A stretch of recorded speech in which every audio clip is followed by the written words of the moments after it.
नमस्कार, आप देख रहे हैं रक्षक न्यूज और मैं हूं आपके साथ ज्योतिका। आइए रुक करते हैं खबर की ओर। ईरान अमेरिका तनाव के बीच दिल्ली में ब्रिक्स देशों की मीटिंग। भारत ने कहा हम दुनिया में लाएंगे स्थिरता। भारत ने विदेश मंत्री ने कहा कि उभरते बाजारों में उम्मीद बढ़ रही है कि ब्रिक्स वैश्विक परिदृश्य में स्थिरता लाने वाली भूमिका निभाएगा।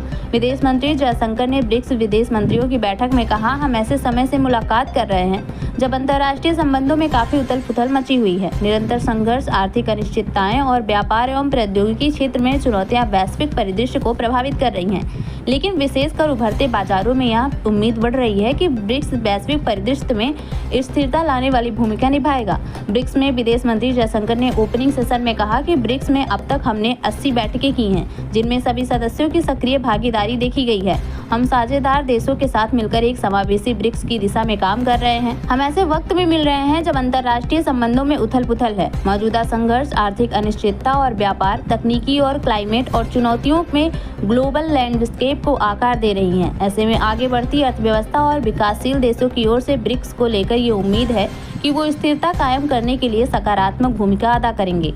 जयशंकर ने कहा इस पृष्ठभूमि में हमारी चर्चाएं वैश्विक और क्षेत्रीय घटनाओं के इर्द गिर्द रहेंगी।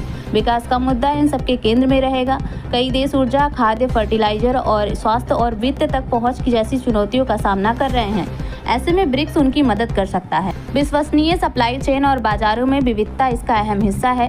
हमें दोनों क्षेत्रों पर फोकस करना होगा। भारतीय विदेश मंत्री ने कहा कि क्लाइमेट चेंज भी एक अहम मुद्दा है। तकनीकी का क्षेत्र भी वैश्विक लैंडस्केप को फिर से रूप दे रहा है। गुड गवर्नेंस और समावेशी विकास के लिहाज से तकनीक का अपना महत्व है।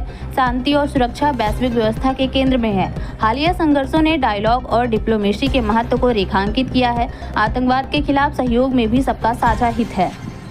इस खबर में बस इतना ही। बने रहिए रक्षक न्यूज के साथ। अगर आपको हमारा ये चैनल पसंद आया हो तो हमारे चैनल को लाइक करें, सब्सक्राइब करें और शेयर करें।